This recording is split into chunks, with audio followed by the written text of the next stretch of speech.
Assalamualaikum warahmatullahi wabarakatuh. Selamat siang, Prof. Aryo. Perkenalkan kami dari kelompok 6 pengenalan sistem 02 ingin mempresentasikan hasil pekerjaan kelompok kami, yaitu studi kasus mengenai adaptive cruise control system pada mobil listrik. Sebelumnya, izinkan kami memperkenalkan diri. Saya Awis Abdurrahman. Saya Muhammad Rizky Purnomo. Saya Eliezer Stephen. Saya Daniel Posan. Oke, kita lanjut.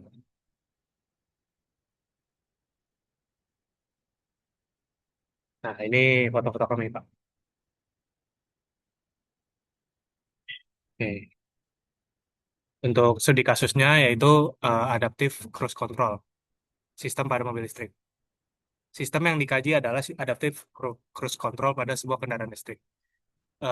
Di dalam closed loop ini, cruise control bertugas mengatur besarnya gaya dorong mobil listrik disebabkan dengan QT dalam satuan Newton sebagai inputnya, agar kecepatan aktual mobil VT dalam satuan meter per second, yaitu sebagai output sistem, selalu sama dengan kecepatan target yang diinginkan pengemudi. Misalkan set point-nya adalah 20 meter per second.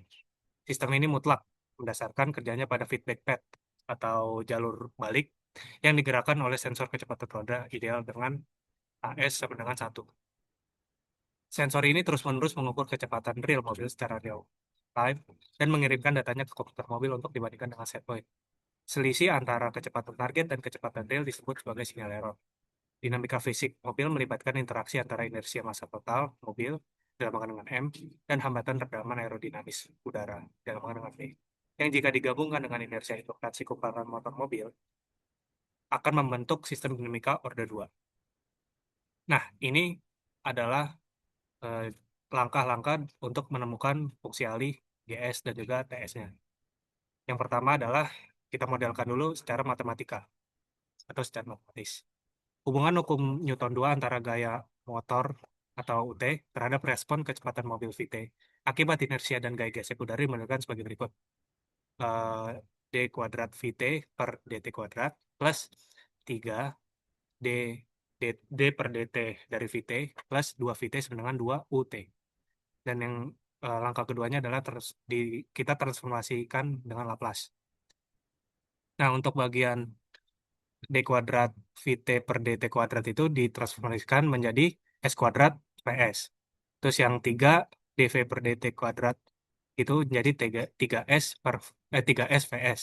Terus yang 2 VT ditransformasikan Laplace menjadi 2 VS dan yang 2 UT ditransformasikan Laplace menjadi 2 US. Sehingga transformasi Laplace-nya menjadi S kuadrat VS plus 3S VS plus 2 VS plus S sama dengan 2 US. Yang kemudian VS itu dapat dikeluarkan atau difaktorkan menjadi S kuadrat plus 3S plus 2 dalam kurung dikalikan dengan VS sama dengan 2 US. Terus langkah ketiga ditemukan fungsi alinya. Fungsi alinya itu membandingkan antara VS dengan US. Sehingga dapatkan GS sama dengan VS per US sama dengan 2 per S kuadrat plus 3S plus 2. Langkah keempatnya atau langkah terakhir adalah pembentukan closed loop. Karena sistem bekerja secara otomatis dalam closed loop, input gaya motor US dikendalikan secara dinamis oleh controller proporsional CS sama dengan KP. Untuk mendapatkan TS, itu rumusnya adalah CS kali GS per 1 plus CS kali GS kali HS. Karena di studi case tadi adalah HS-nya sama dengan 1, dan kita menggunakan parameter controller atau KP itu sama dengan 4, maka didapatkan TS sama dengan 4 dikali GS yang sudah ditemukan tadi fungsi alihnya per 1 plus 4 dikali fungsi alih kali 1 yaitu HS-nya. Sehingga setelah dihitung akan mendapatkan TS sama dengan 8 per S kuadrat plus 3S per 10. Kemudian akan dilanjutkan oleh teman saya.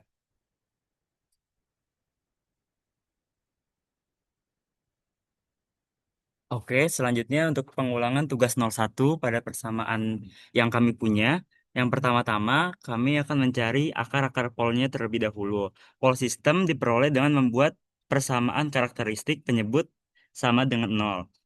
Kita penyebutnya S kuadrat ditambah 3S tambah 10 sama dengan 0. Karena ini tidak bisa diambil akarkan dengan cara biasa, kita menggunakan rumus ABC, yang mana A-nya 1, B-nya 3, dan C-nya 10. S1,2 sama dengan, ini rumus ABC-nya, kita masukkan ke dalam sini akan menghasilkan min 1,5 plus minus J 2,784.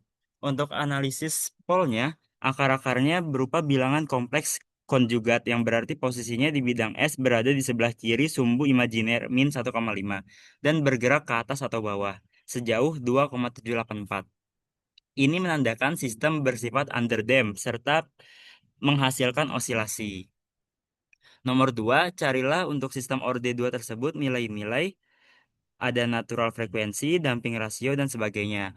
Nah, kita tahu terlebih dahulu untuk bentuk standar dari sistemnya adalah S kuadrat ditambah 2 zeta omega n kali S ditambah omega n kuadrat.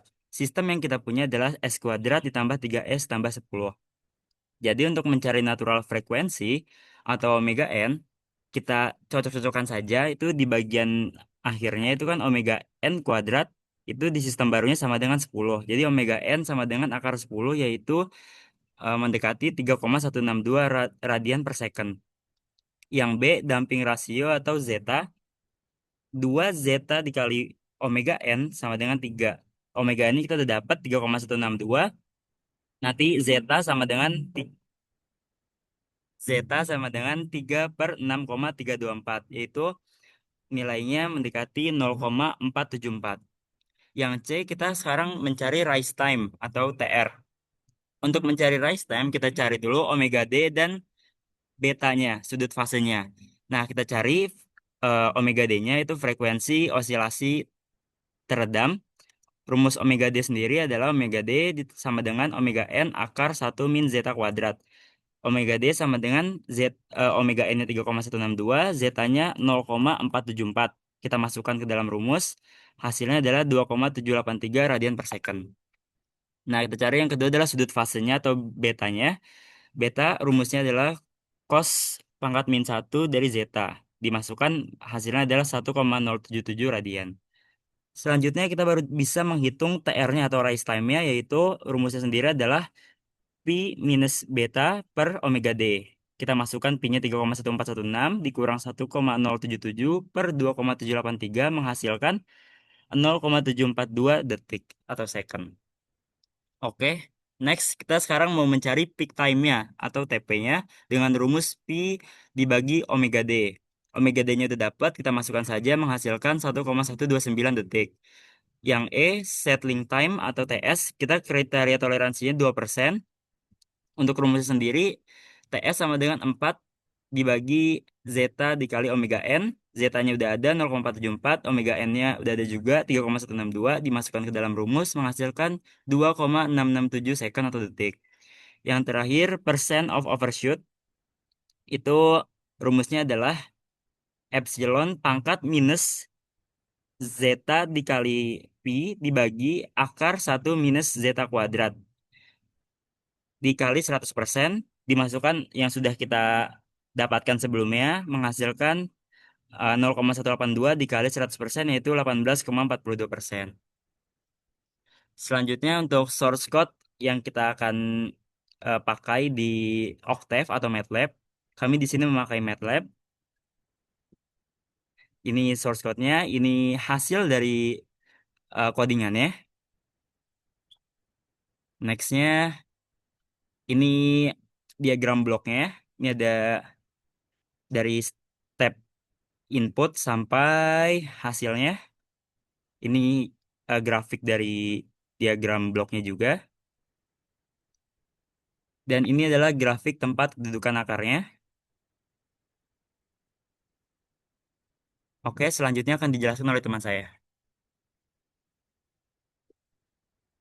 Lalu pada soal kelima, kita akan perbaiki performa sistem GS untuk menggunakan PID.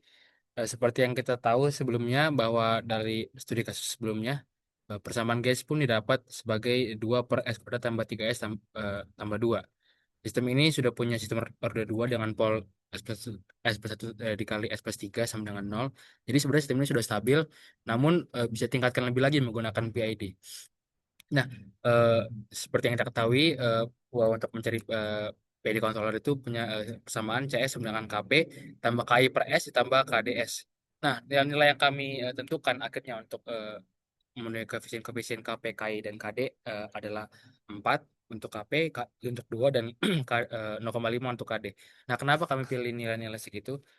Karena seperti yang kita tahu, pertama untuk KP itu dia itu untuk mempercepat respons. Jadi, jikalau nilai KP itu kecil, maka responnya juga akan lambat. Namun jika KP terlalu besar, maka responnya akan sangat cepat dan cenderung akan berosilasi. Oleh karena itu, harus disesuaikan dengan kondisi sistem kita. Lalu KI adalah untuk memperkecil sedikit error. Jadi sebisa mungkin errornya diperkecil dengan KI ini. Nah, jika terlalu besar, KI juga tidak akan bagus untuk sistem karena akan cenderung untuk osilasi dan bahkan tidak stabil. Lalu KD terakhir untuk dia memperkecil osilasi juga dan juga meredam overshoot. Nah, karena KP sudah mempunyai koefisien 4, maka KD pun juga tidak harus besar-besar sekali untuk meredamnya, karena akan dibantu oleh KI juga. Maka setelah beberapa kali trial and error, kami mencoba-coba beberapa nilai koefisien, kami mendapatkan hasil yang cukup optimal dengan nilai KP sama dengan 4, KI sama dengan 2, dan KD sama dengan 0,5.